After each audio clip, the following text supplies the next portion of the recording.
How to transfer the crypto from Wealthsimple to another wallet. Hey guys, welcome back to the channel.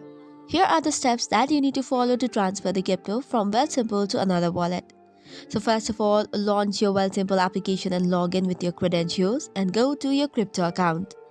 Once you have selected your crypto account, you will have to scroll down and choose the cryptocurrency you would like to transfer. Select the one that best suits your interest and then tap on the transfer button on the bottom right corner, or you could simply go to the move section and select transfer.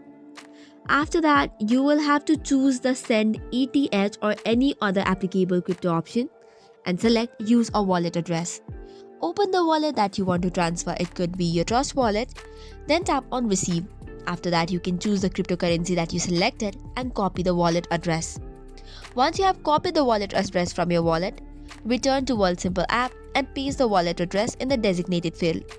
Then after, you have to set the amount transfer and tap review transfer to review the details. Once you have checked the source and destination, tap confirm to complete the transfer. So that's all for today's video. For more such contents, do not forget to hit the like and subscribe button. Thank you and keep watching.